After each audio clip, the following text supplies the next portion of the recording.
I think that's at the heart of entrepreneurship, that you're doing something that you're passionate about, that's that burning desire that just drives you and it gives you a sense of purpose.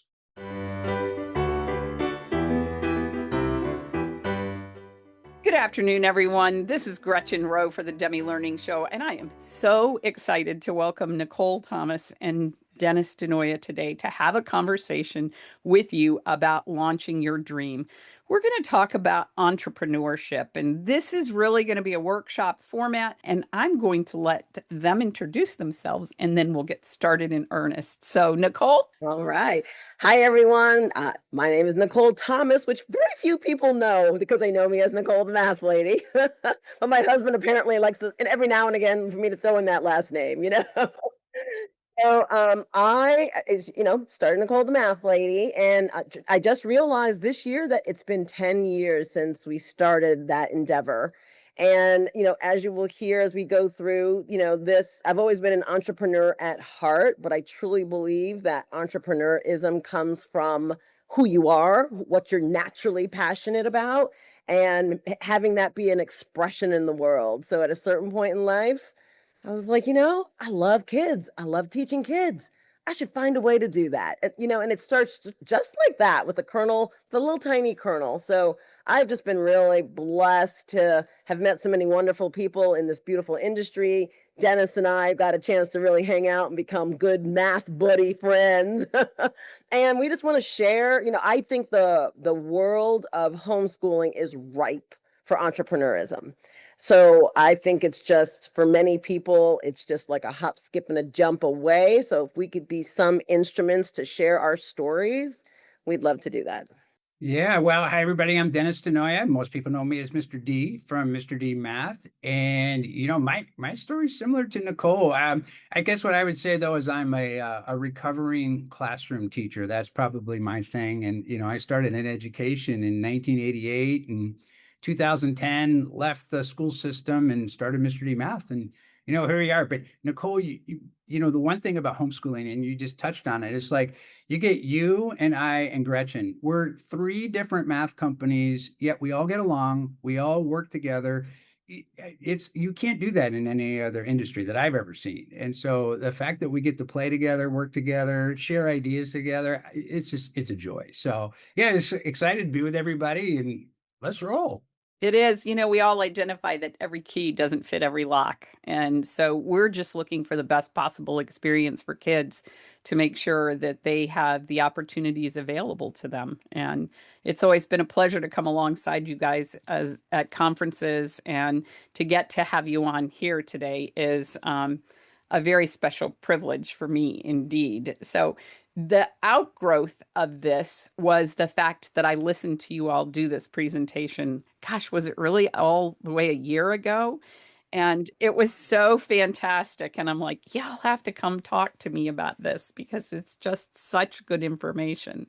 So, what was the genesis for you all to realize that you wanted to talk more about entrepreneurship in the homeschool space? Gretchen shared with us some of the questions that people have been asking. And I think the very first one I love, because for me, it's a natural dovetail, right? Someone said, what are the subjects that young entrepreneurs should cover in elementary and middle school as a advantage for being an entrepreneur?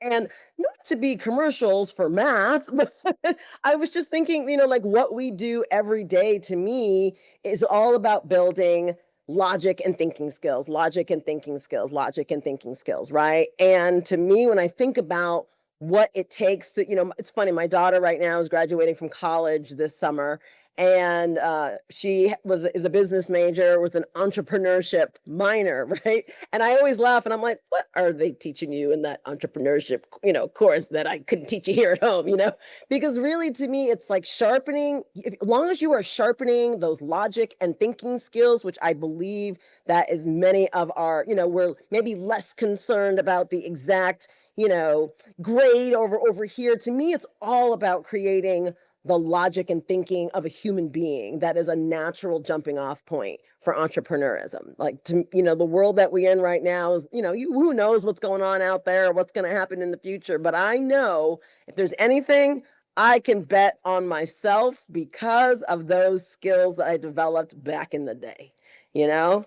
Dennis, thoughts on or dovetailing? It's so great. Well, first of all, take geometry. That's what I'll tell you. If you want to work on logic and thinking skills, geometry is the course. That's it. And when I was in high school, it was my probably my least favorite class of all. I mean, I didn't get it. It's I the didn't only math understand I it. ever liked, Dennis. Right? I know. Yeah, if my high school teachers knew what I was doing today, they'd be like, "Oh, there's no way," right? But here we are. But when I was teaching geometry in the public schools, I started to notice this course is unbelievable for foundation for thinking. It was really great. But it's funny because when you think about, what tracks are there, I didn't even know there's a program for entrepreneurship in colleges now. That's kind of That's cool to very hear. cool. But there's not a lot out there, right? We're actually working on we launched one entrepreneurship course. We're working on a new one, and I'm excited about it because it's like, it's kind of fun. Like, how do we take what we did in our presentation? How do you roll it into a course, and how do you make it available for young people? So we expect to have that done pretty soon. We'll see. But here's what I would share with people. Uh, there's courses you can take, but there's reading you can do. And I'm going to tell you straight up, I am not a book reader. It's not my thing. I don't listening to my audiobooks, just not my thing. But I'm going to recommend two books to you that I have read that if you're interested in being an entrepreneur, this is a place to get started. And one is by Robert Kiyosaki, which is called Rich Dad Poor Dad. There's also a version for young people called Rich Dad Poor Dad for Teens. And the other is a really, really, really old book called Think and Grow Rich by Napoleon Hill. And I started with both of those books probably, gosh, almost 30 years ago. And I was still in the classroom at the time, and it shifted everything. And it was like, I got to get out. This is who I am, and this is where we need to go. And those two books probably were at a foundation of thinking and creating, and especially Think and Grow Rich, because it's like, what can you do? And in the same place is like, not just what can you do, but do you love doing it? And that was, for me, that's really, this is where we are today. So love doing what we do. I think that's one thing we all agree on, is like, we love what we do. And I think that's at the heart of entrepreneurship, that you're doing something that you're passionate about, that's that burning desire that just drives you, and it gives you a sense of purpose. Well, Dennis, I'm delighted to hear you recommend Napoleon Hill's book because that was required reading for my high schoolers in my household, believe it or Yeah, not, that's as great. was Rich Dad, Poor Dad. And my eldest daughter started work at 14 in a coffee shop and at 19 bought that coffee shop. So, and it has gone on now to found two more businesses on her own, and she would wring my neck if she won't know this, but she'll be 40 next week. And she would tell you that a lot of it is you believe as if you can until you can. There's businesses out there that focus on selling widgets, right? And like my thing is, look, you get to wake up every day and do something. I might as well do something that like lights me up, that I love, that pulls me out of bed, rather than, go sell some widgets like that. I'm not interested in that. And I think that's really kind of what we're talking about here. I always tell people like think about what you naturally do that somebody would come to you and ask for your help on because they know you have that skill. And the hard part is it might not have a name like what we're used to. So for example, I was not a classroom teacher, and that was by design. Because I was like, "Oh, no. Me and 30 kids in a room? Nope, not doing that." But I loved teaching things, right? I just didn't wanna manage, like, a K through 12 classroom, so I didn't go into teaching for very long. And what's funny about that is every job I ever had, I was just always teaching. Like, I always ended up teaching something, right? So sometimes when people are like, "Well, where do I start?" Or, "What do I get?" I look at some of the questions, "Where do I get an idea?" For me, it is usually the thing you do naturally, that like when nobody's looking, it just kind of comes out of you. Do you know what I mean? Like it lies someplace right there. Yeah, that's it. I mean, it's like, what lights you up in the morning? It's not a hard thing to do. Just look at what you did during the day, and you're going to see in there There's what people want, there's what people need, and how can you make that available to them? And that's the start of a business. It's the start of the world of an entrepreneur. I think there's one thing a quality that you all have that's an intrinsic quality, and it's something as parents we need to instill in our kids. And that's one, the willingness to be friendly and talk to people you don't know. And two, the willingness to ask questions and be curious. And creating those two things in our children is equally as important as having the competencies of math and reading and spelling and all those fun things. That's really good. Yeah, that you said, be in that space that you don't know is the best place to be. I think people they think that they have to know everything, like there's going to start a business, and so they wait because they got to have it all figured out, and it's got to be perfect, and there's nothing perfect in the world of an entrepreneur. In fact, that's the best place to be in the world of imperfect, right? Because we're exploring, we're creating, we're revamping, relooking at what worked, what didn't work. It is like it's the place to start. But that's such a great comment, to be in that space of what you don't know, and it'll open up so many doors. Well, one of the questions that another person wrote here was, um, how do you start? I saw that several times. And here's the rocket science of answer. You start. Because guess what? It is not going to be right. I'm going to give you permission because it's not going to be right. Because many of us, we try to wait until it's perfect and perfect in our mind and we get it all planned out. It is still not right for me. It's still not perfect 10 years later. So the only way you start is by starting and fixing and starting and fixing. And kind of as you were saying, Dennis, like having that willingness to look at it and go, how can I improve that?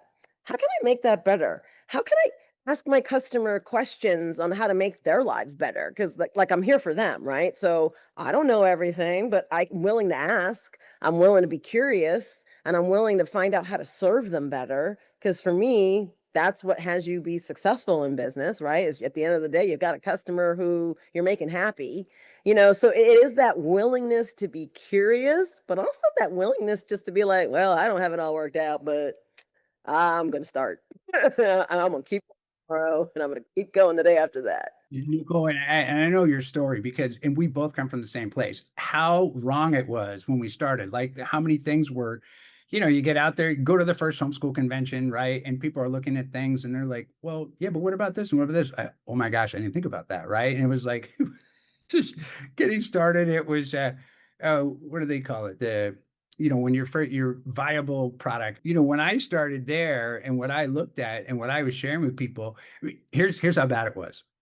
I was at the Florida Homeschool Convention, and this was, I don't know, maybe 15 years ago, 14 years ago, whatever it was. But I was there, and a mom came up, and she was coming up to tell me how badly written our coursework was, and that we needed editing, and we needed this and that and the other thing.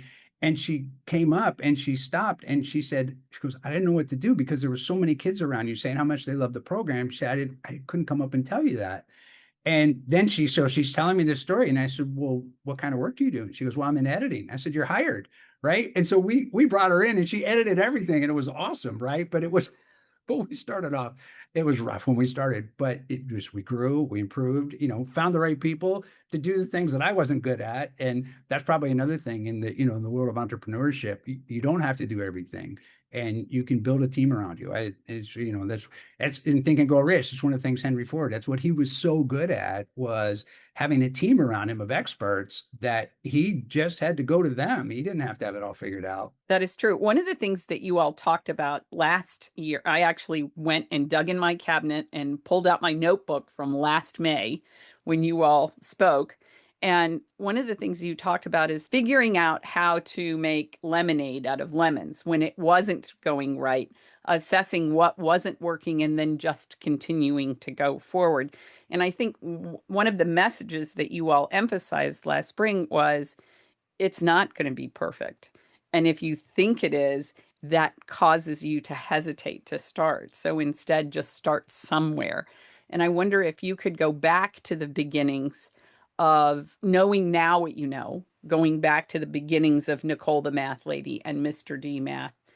is there something you would do differently, or as the struggle has progressed, it has made you into who you are? Many people know I started teaching Saxon math, right? The first 100, I said 100 videos that I made, I had to throw out.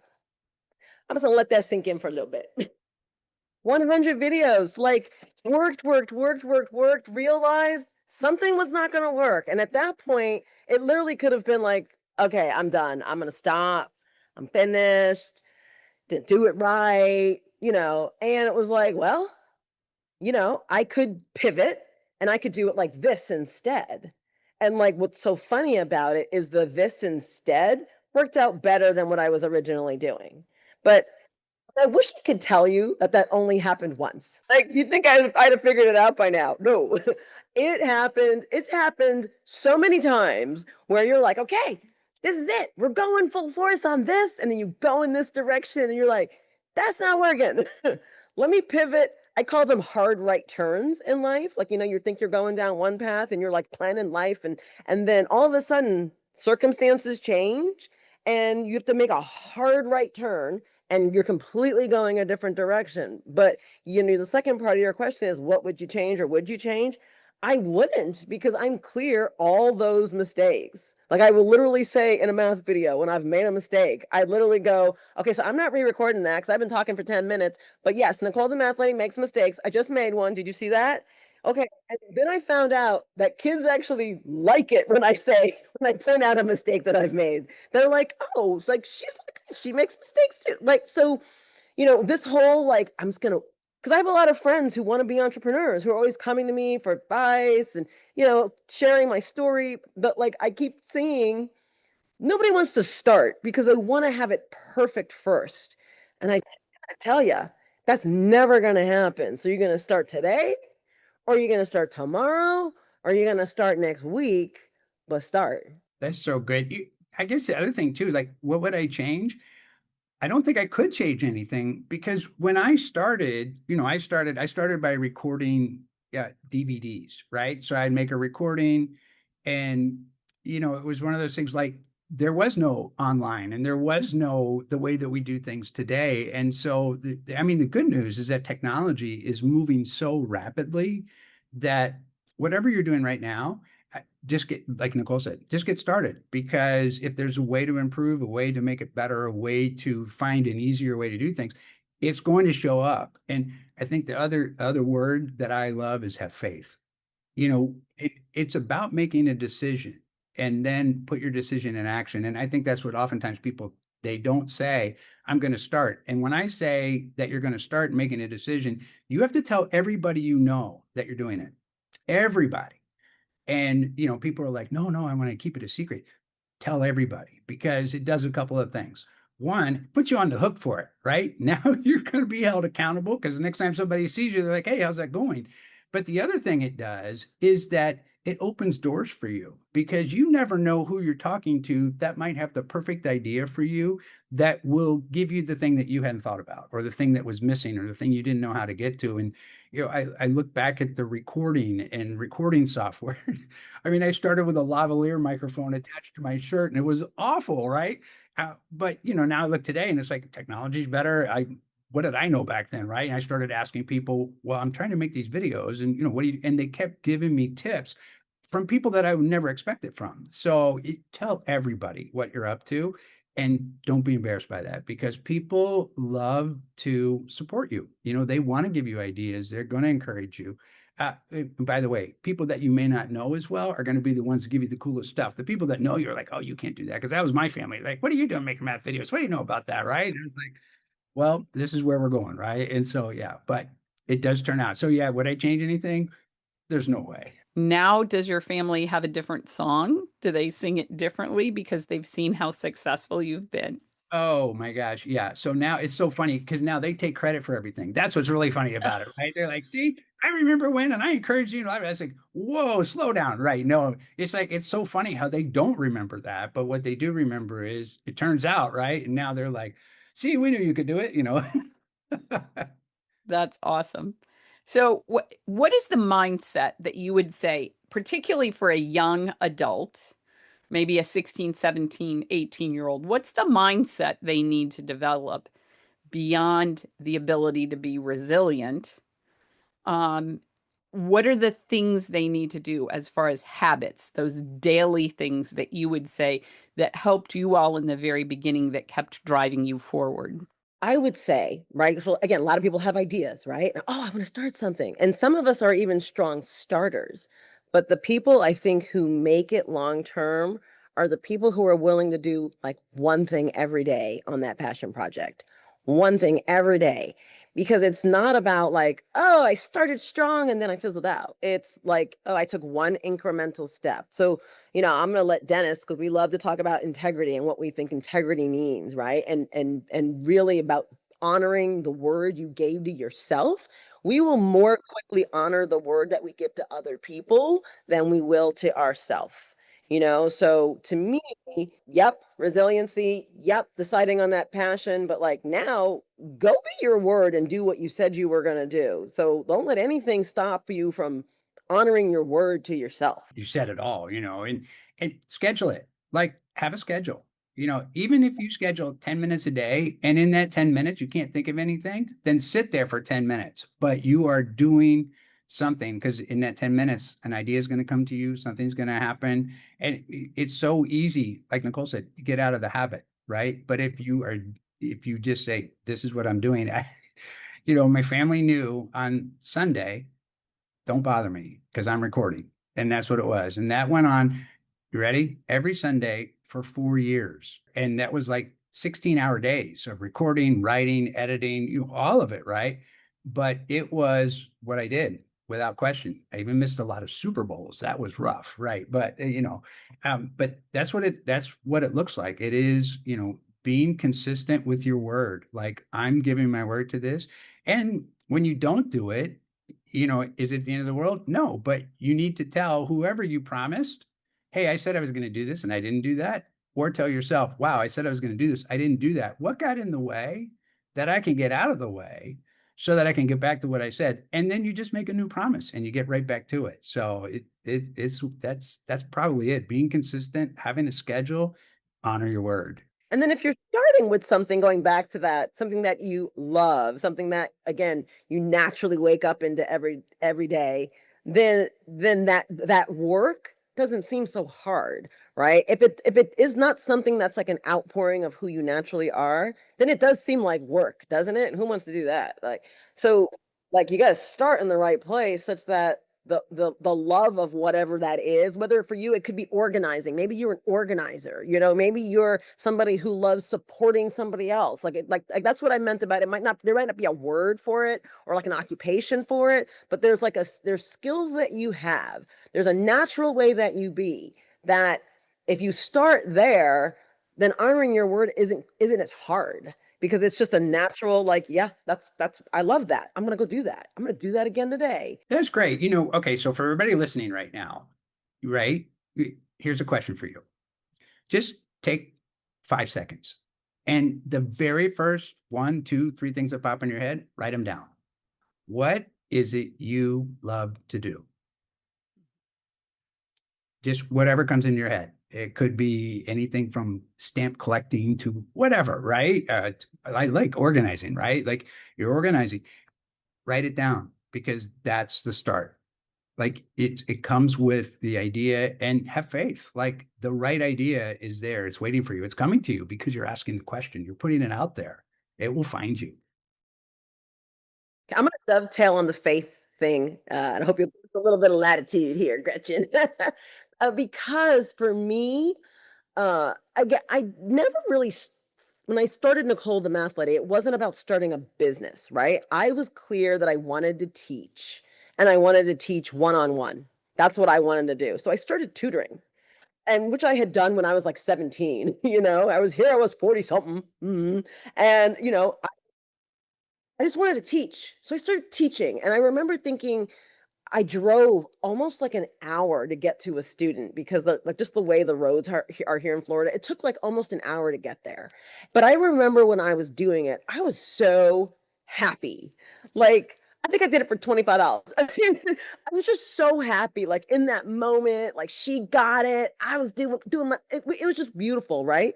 And I remember when I got in the car to drive back home, I was like, well, that probably was not the smartest thing to make $25 to spend five in gas to get out here. It wasn't very business minded, right? But I knew just do what you love. And I remember, this is where it gets a little woo woo.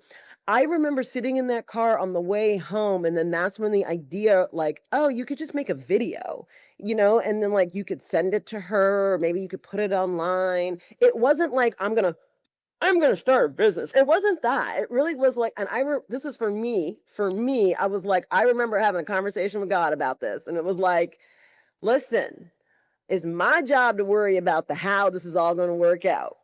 And my Nicole's job was to show up and do the work. Show up and do whatever work was being asked of me. So if that day it was to, this happened on a Thursday, and by Saturday for me, I had a whiteboard a friend gave to me. I had a camera another friend gave to me. I had to go buy some markers and put on some nice clothes to stand in front of a board, like because it was just like get in action. So if there's anything that's bubbling around, all I can say is get in action, because if it's not the right thing, I think it'll lead to the right thing. Gretchen, I heard Steve Demi speak one time, and and it's just funny because look back and there's a lot of parallels between how he got started and what he was doing and what I did the same. And when I first got started, and Nicole, by the way, too, it was about prayer. It was like I just stopped and I actually just left a tutoring job and things were not, they just weren't going great, right? I called this friend of mine and I said, listen, I just don't know what, I seem to be doing all these different things. What is it? He said, have you prayed? And I said, what? He goes, you got to pray, brother. I said, okay. So I did. And the message, I mean, it was like somebody was shouting at me. You're a teacher. What are you doing? Get busy. Start doing this, right? And so how it started, which is kind of like Steve did, because I heard him say this as well. And I was like, oh my gosh, I did the same thing. It started with co-ops. And so I was taking the program to co-ops, and literally I was recording things on Sunday and I was giving it to the kids Monday, at the co-op, right? So it didn't matter if I got done at 4 o'clock in the morning. I had to have it done because I had to hand out these little DVD discs to them because it had all the videos and practice problems on it. But it was like, then it was like, oh, one co-op really liked what we were doing. Oh my gosh, now there's another one. I was in the Florida area at the time, and I was going from different cities. I was in Sarasota and Tampa and St. Petersburg, and I'm going to all these different co-ops. I remember Steve telling the same story. It was like he was a road warrior. And you got your box in the car and you got all your gear and you're taking it, you're setting everything up and you're there all day and the kids are doing the classes. But it's like when Nicole, when you said it was like the validation came there because the kids get it, and that's so I love being able to, once you have a product, start giving it away, put it in the hands of people and get their feedback, because they're going to tell you what's working, what's not working. There's things that you think that work, but it's from that customer base. It's from the people that are using the product that are going to tell you what they like about it, what they need more of, what they want more of. And I think that's huge. But yeah, those early days, oh my gosh, driving. I think I put 60,000 miles on my car in 1 year. And what's really funny is I just don't own a car anymore, right? I haven't had a car in 10 years and I couldn't be happier, right? So Well, and I want to say something about, one of the questions here is about like, well, how does this help me with my teen, or with my kid? And the funny part is, I'm going to tell you, as an adult, you are more fearful to start than your teen is. Your teen, even your middle schooler, they don't have a lot of fear about starting. So sometimes we get in the way because we want to protect them and make sure they're okay, and stop them from getting rejected. I mean, I just have those natural instincts as a mom, right, to make sure my son is okay, my daughter is okay. But they're pretty fearless, like they'll try things and be like, oh, that didn't work, like. So sometimes we just need to maybe step out of the way and encourage from the sidelines, like, hey, like, ask questions. What are you going to do next? Like, you have this idea. Wait, who could you share that with? Like, we're like the facilitator, the question asker, and we don't have to do it for them. They've got ideas. They're not afraid. We are the ones who are like, what if somebody rejects me or what are doesn't? people going to think? Yeah. I think it's also important to use your community. You know, sometimes there was a tone in some of the questions here about how do I motivate my teenager? Maybe it's not you. Maybe it's people they trust. They have an idea, so they go to the people they trust who provide them guidance, and then they can begin to go forward with that guidance. Because sometimes as a parent, I mean, you guys know this, we're not always the prophet in our children's land. Mhm. Yeah, how many times have you given your kids advice? They go off and they hear the exact same thing from someone else and they run home to tell you what somebody else said. And you're like, but I just, and you just got to Yeah. stop right there Oh, that's because, fun. yeah, that's right. Yeah, that's great We've all been advice. there.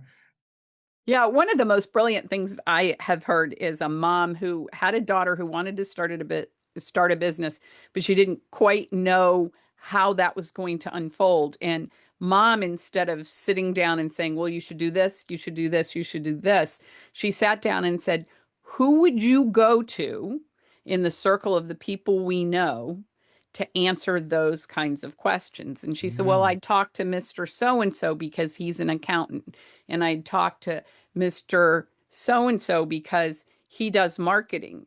And she said, "All right, so you going to give them a call and set up those appointments?" And the child did.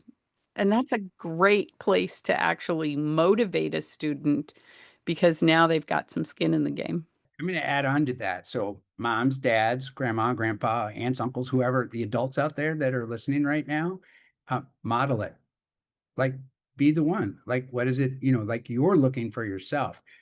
And the reason I say that is that because I was willing to dive in and go and start creating and do something incredible, my kids have done the same thing. And they looked at something that didn't look possible to them and they took it on. And I have 21-year-olds. I'm gonna brag about them for a second, right? My I 19 hope so. yeah. So, my 21-year-old, he wanted to be a dancer, right? Since he was little. Yeah, he was probably 5 years old and got in a hip hop class and he's like, oh my gosh, this is what I love doing. It's like awesome. So we literally took him to Spain, got him classically trained. He's 21. He's a professional flamenco dancer. And we just went to see him perform in Argentina. It was amazing. So he's based in Madrid, and the troupe just traveled to Argentina. But a lot of that he acknowledges it too. He's like, "Look, Dad," he goes, "You went out there, like way out there, and did what you love to do, and didn't stop, and didn't quit, and kept going." And he took that on. So, for parents, I think it's important. Sometimes it's like that question is, well, how do you transfer the mindset? You don't. You model it and you be it yourself, whatever that looks like. And you have conversations with your kids and you talk to them. Well, wow, here's what I'm running into. Here's what I don't want to do. And here's what I'm afraid of. And young people will be your biggest cheerleaders, and then it gives you permission to be their cheerleader as well, because now you're doing it together. So I want to ask you all this question because I thought it was a really good one. What age is appropriate to start cultivating this entrepreneurship mindset? And I know what you're going to say, but I want to hear you say it. Well, the thing I want to dovetail off of what the story you just told, Dennis, because you know, your son's a flamenco dancer, right? And to me, somebody listening might go, "Oh, well, did he start a business? Like, is that what this is all about? Is starting a business?" And to me, this is what I mean when I say that the world of homeschool is ripe for entrepreneurism. So I'm not talking about starting a business where you have a shop and a store and someone comes in. That can come out of entrepreneurism, but entrepreneurism is a mindset. Like, to me, your son is was thinking like an entrepreneur. Like, I've got this passion that I want to fulfill and I'm going to go make it happen. That's how entrepreneurs act. Right now, some people can like set up shop and like, there's a price tag to buy the widget or whatever it is. Okay, that's fine. That's logistics. That's just logistics. But the mindset that he saw that you were modeling, that to me is what I'm talking about. So when you ask, Oh, no, it's great. Yeah, because he's doing the same thing now because he's talking about, I said, look, you're a dancer. How many years do you have doing this? And he said, well, he goes, my shelf life's probably till I'm about 30, and then I got to figure out what's next, right? But what he's looking at already is starting his own company, getting on the road and traveling. And there's 3 people that are in his company of 20, and the 3 of them are already starting to work on their own performance. And he's looking at, well, that might turn into opening a school, being all those things, right? But he's got the thought. And so it's great because there is training to get. So to answer your question, Gretchen, it's like, how old? Now. It Now, doesn't, yes. if they're walking and talking, get to it, man. That's right. Yeah, yeah. Well, and so your son is a great example. He started out with a love of hip hop, and now he's a flamenco dancer. One of those things is not like the other, but he had to get there, and it was the mindset that got him there. Well, we also can talk a little bit about like Dennis, we talked about like, okay, if you are ready to do the like, I want to start a business, that there are some things that need to happen, right? And Mhm. so let's go back to this MVP that you had mentioned. It stands for minimum viable product. And what that means, it goes back to our conversation of having to have everything perfect before you like tell people or take it to market. Minimum viable product. The word I want you to focus on is minimum. It is like what is the least amount that you can put together to be able to take it out and like show someone or get some feedback, or so maybe it was, for us it was like, put together the first set of videos, like the first set of videos were like horrible. I didn't know how to do those. I had to figure it out. But like I'm clear the next iteration of the video couldn't have happened until the first iteration happened, right? So you've got to create whatever that idea is, has to be turned into something called an MVP, a minimum viable product. Just what can you put together? What prototype, can you put together, be able to take it to someone and get feedback, or take it to a possible customer and, hear how to improve or how to pivot or how to make a hard right turn from where you're at. But that again, goes back to you got to get started somewhere. But I think you've got a really important point in this, Nicole, and I don't want it to get lost in the thought process. When you did those first 100 videos, you were willing to go, okay, I can make this better. You weren't gonna, you weren't so cleaved, if cleaved is a word, you weren't holding on so tightly to what you did that you weren't willing to pivot and say, okay, I can do this better by changing X, Y, and Z.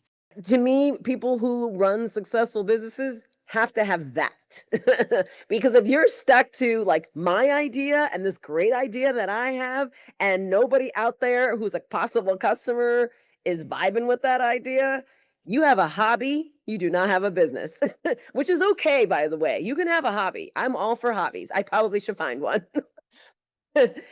A business is because there's a need out there, that somebody needs something or somebody wants something and they're willing to engage you, pay for it, whatever. But like unless you're checking in with what's out there and willing to adjust to meet that need, you're just doing your hobby, which again I have no problems with. I probably should find one. Well, and that doesn't, I think sometimes people think, in the world of entrepreneur and running a business, right? And they're really two different things. There's being an entrepreneur, which, like Nicole said, doesn't necessarily mean that you're running a business. And I think sometimes people think, oh, okay, so the first thing I got to do is I got to make business cards and I got to go get my LLC or S Corp or however you're going to set up the entity and all those other things. Don't do that. Yeah, you'll do that once when. Yeah, because you are gonna do that, but when are you gonna do that? And that's not the first thing to do. The first thing to do is what Nicole just said, get that minimal viable product. Know that customers want it, what they need, and once you start gaining that customer base, okay, then, then you're gonna form a company, and then you're gonna get your business license in the city you live in or state or however, whatever your state is set up in. And you know what's funny is to this day, I do not carry business cards. I don't have them. I don't want them. I know what happens with those. It's like you hand them to somebody, they put them in their pocket, and you never see it again. And I thought, why in the world am I going to spend time laboring over what a good business card looks like when they're just going to be lost anyway? And so for me, it's more about the conversation. It's more about how can I share this with people? What do you think about this? What does it look like to you? What could be better?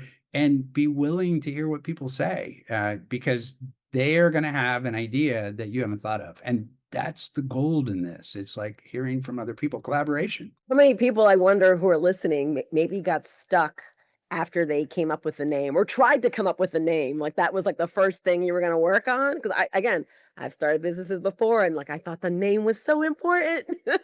And I look at these companies now with all these made up names and I'm like, yeah, it really doesn't matter. Like get to work. Tell me what it is that you're creating. And that to me is what an entrepreneur is. It's somebody who's a creator, somebody who wants to create something in the world that wasn't there before, or if it was there, they have their own take on it, and whether your student wants to actually create a business or is just trying to figure out how to create and put who they are into the world, that's the thing I want to cultivate in them, whether or not it ever turns into like a shop that someone pays them for. It's that vibe, that energy, that skill that they're developing. Things like teams and LLCs, that'll come later. I think it's also important, though, that you all have both hit on this from different directions, but I want to make sure that we understand that asking questions, hey, I had this idea. How would you be able to use this? What do you think about this? And Dennis, I know that because I've talked to you multiple times about this, you did a lot of let me try this, and then I'm going to ask questions, and then I'm going to shift this, and then I'm going to do this, and then I'm going to shift again based on feedback that you got. You've made a lot of changes to Mr. D Math based on feedback. Oh So my gosh. tell Yeah. us how you cultivate the mindset to receive the feedback, because sometimes that's where people get hung up too. Yeah. Wow. That's a great question. It goes back to being really comfortable with that. You don't know everything. I mean, that's really, really, really what it is. When we started doing live classes, that was not part of the plan. Like it just wasn't part of the plan to do the live classes. And it came from that's what students wanted. And they're like, well, but we want to meet with you. We want to be with you. And I was like, oh my gosh, how are we going to do that? And so, back in the day, and this was back in the early 2010, 11, 12, that era, right? What was out there, like, with Zoom today, Zoom's awesome, and there's lots of platforms now. Back then, they weren't very good and they weren't very stable. They were wobbly, right? I was at a convention and believe it or not, it's so funny how many times that I get to, run into Steve and Steve Demme. And he came up to me and he goes, "You're doing live classes? You're doing them online? Nobody's going to want to do that." I said, "Steve, I don't know, man." I said, it's what people are asking for, right?" The next year, there was Matthew C with their live online classes, right? And I was like, okay, we're on to something here, right? So it's good. But it really came from what people wanted. And it came from sharing. And we gave away so many of our programs to homeschool moms that they did blogging, they did writing, they had groups, and it was like, look, I want you to give the course to your kids, let your kids tell you how the course is going, and then write about it, right? And that's the deal. I'm going to give you the course, and then you share about what works.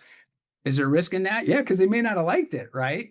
But that's what it was. And even for some of them came back and said, "Oh, I wish we did this or that." Spiral reviews. We did not have spiral reviews in our course when we first started, but people requested it. They wanted it. And I was like, well, how can we do that? Right. They wanted honors. We didn't have honors. It was like, well, how can we do that? And so we just kept looking at what was it that people were requesting? What were they asking for? And how can we get that out there for them? And it just keeps opening the door. Whether I thought it was a good idea or not didn't matter. It was what people wanted, and we got what they wanted and delivered it. And Nicole, I know you've gone through multiple iterations, particularly now, having the opportunity to work with a wide variety of curricula to help make the delivery of those materials easier for families so that it's more accessible to them. That had to be hard too, because you had to shift from I'm this to I could do this, and it becomes a wider variety of things. So how was that hard?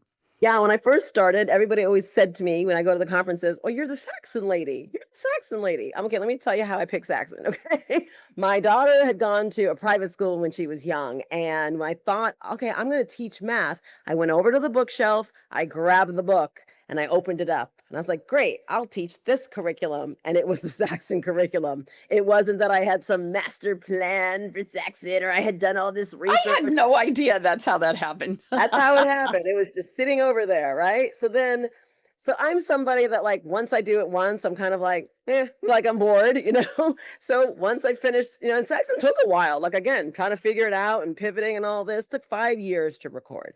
So after I recovered and took a couple of years off, I was like, I want to do something else. Like I'm kind of bored, and people kept asking us. It was fun. People would say, Nicole, are you ever going to make a grammar course? And I was like, you don't want me to make grammar. I am not. But like math is my thing. I can teach math all day, So I thought about teaching the next curriculum, right? Which we moved on to Singapore Math Dimensions.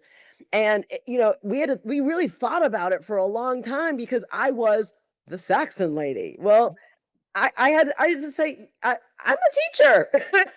I'm a teacher. If it's great curriculum, I'll teach it, So like now we're working on with new curriculums because again, my whole thing, and this is something I do want to say that's important because when you're thinking about sometimes your customers come to you and they're like, what I really want is this.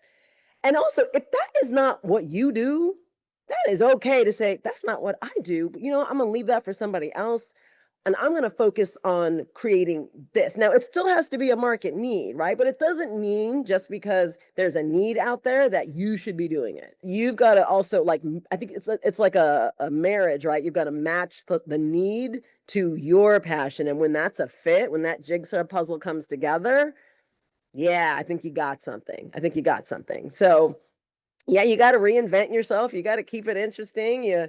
I'm sure after this, who knows what I'll do next. I know I'm too young to go sit on the sidelines. I got stuff I want to do, but at the end of the day, for me, it's about service. And I realize like this is what I love about what we do. We're teachers. So like some teachers are going to love my style. Some teachers are going to love Dennis's style. Some teachers are going to love somebody else's style. Great. Like I love it all. Like to me as long as we're out here supporting families, making this world that we all have participated in a little bit easier, like I'm down for that. I'm here for it, So yeah, you got to reinvent yourself, but you also got to, I always say, I stay in my lane. I do what I do, not what somebody else does. It also is important because otherwise you become too scattered. So being able to say, this is what I'm good at and this is my lane makes it a difference. I can't, we've got 10 minutes left here. And the question I really want to ask you both is, what would be the 2 or 3 things you would say would be the action steps for families who have listened to our conversation today? And now they've sat down with their kids, they've watched the video. Now what? What do they need to do? Well, it's funny, Dennis, I pulled up our workshop. I was like, what did we teach last year? And one of the slides that we had in our workshop were for people to identify their top 3 fears from starting. Because, until we articulate what that is, we can't really tackle it, right? So, okay, identify what is stopping you from starting. And then you have an assignment once you've identified that, because once you've identified it, it kind of like becomes a ghost. It kind of is like, is that real? Is that really stopping me? So to me, after you've identified those fears, promise yourself to take one action, because I will tell you what the antidote to fear is: action. You cannot be fearful. I mean, action and fear don't live in the same place. Yes, you can be afraid of starting, but like the action is what makes the fear go away. Not thinking about it, not rationalizing it, not, having a conversation with the fear. It's taking action, getting in action, staying in action and you know what? I'm gonna tell the truth. It's not like the fear goes away. It doesn't go away. It's like have the fear and do it anyway. The fear is still there. You get a little bit better at going, yeah, be quiet. I don't have time for you. That is step one. Like, what is it that you are most afraid of? And one of those things may be going out, because this is where I would say what's step two, and this might be one of the fears, right? But step two is go out and talk to people, like talk to people and find out. And I always like to distinguish the difference between what people want and what people need, and I love that, because I'm much more of what people want than what they need, because it's like, I always go back to, like, a new car. Do you actually need a new car, or do you want a new car? And for most people, it's like, oh, I really, and then what kind of car, we say, what kind of car do you need? We ask people, what kind of car do you want? And I think that becomes the question of, if you're doing something, it's like, well, what would you want? Like, if I was going to do something and this is what my talent is and my skill set, and this is what I really love doing, what would you want to see? Like, what would be something that would be interesting to you? And you have to be willing to talk to people, and get their feedback. And it's not always going to be what you want to hear, which is good. That's great, because again, you're hearing something that is going to make a difference that you probably haven't thought of, which is great. And it gets back to that. It's okay to not know. In fact, that's good. You don't want to know. You actually, it's a much bigger piece of the pie in the things that you don't know, in the thing compared to the things that you do know, right? And so be interested in that, but be willing to talk to people, ask them what they want, and whether it's young people, adults, both. Ask, you can ask young people, well, I'm working on this product. What would you want it to be? And then you can ask parents, well, what would you want it to be for your kids? So that you're hearing both sides of the story. You're hearing what parents are looking for. And oftentimes it's what parents need, but it's what kids want, right? If you're looking in a young person world. And then for adults as well, it's like, well, what do you want? Like, what would this look like to you? What would make a difference? So it's like, yeah, identify those fears and then get out and talk to people. And that is, I think you asked for three, Gretchen, but if you start with those two, that's going to get you rolling, right? I think so. But I think the third would be, don't give up. Oh, absolutely. Absolutely, because that would make a huge difference, just to recognize that you have an idea. Maybe you don't know all the nuances of bringing it to fruition, but the fact that you're not going to give up until you figure it out. And that right there, what you said, Gretchen, that's what entrepreneurism is that I'm not gonna give up until I figure this out. And you might have to pivot 3 times in doing so, but it's that not giving up thing. That's what I'm talking about. And I know you guys are going to read Think and Grow Rich. Why? Well, we recommended it, right? But 3 feet from gold. That is a passage in Think and Grow Rich. And I'm going to leave you with that. I'm not going to tell you what it is, but I'm going to tell you, you want to find that passage and read about it. What 3 feet from gold, and how it made a difference to the person who quit, and how it made a difference to the person that didn't quit. But yeah, we're always just 3 feet from gold. And then we get 2 feet, and then 1 foot, and then here we are, right? So, Nicole, now 15 years into your experience, what's the best thing about sailing your own ship? And Dennis, you can think about this, because I'm going to ask you the same question. The best thing is being an example for my kids that you can create what you want. Now you're going to make me cry. That's awesome. Do you know what I mean? Yeah. Again, for me, it's with God's blessing, like tapping into what that plan is for you, but that you can do that. So like again, my daughter's getting ready to graduate, and she's like looking for jobs and all of that. And I'm like, look, just get out there and try something. And, if you don't like it, try something else. And then if you don't like that, try something else. Like, pivot again and then pivot again. And the only way you're going to get there is by trying things and saying, nope, that's not it. Nope, that's not it. Oh, wait, I kind of like that part. Let me pivot a little bit and go this way. And I feel like I'm still doing that. Like, to me, I don't want to ever stop doing that. That to me is exciting, and that my kids get to see that it's possible. Because again, the way I grew up in a very traditional West Indian family. Your job was to get a job. Your job was to get a good job, and I had a good job when I graduated, and I was the renegade who was like, I think I'd like to go my own course. And they were like, what? We don't do that. We need good jobs.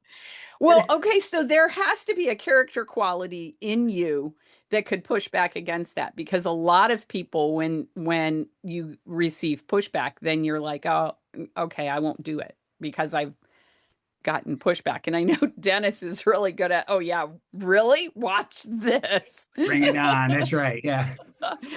I just I've couldn't heard imagine. stories, so I know. Yeah, I couldn't imagine a life where I didn't. You know, it was like that voice just kept saying, "No, you got to try. You got to try." Like, what's the worst that could happen? That's a great question. You It know, is. bet on yourself. That's what I want to leave people with. If you're going to bet on somebody, bet on you. That's so great. I love that question. What's the worst thing that can happen? It's like, and if you look, it's not going to be that bad. So it's good. When everything you said, Nicole, with our kids and our family, one thing that I've gotten to look at over the last several years was probably about 5 years ago. And I went to people that were on our staff and I said, look, it's time to turn this over to you.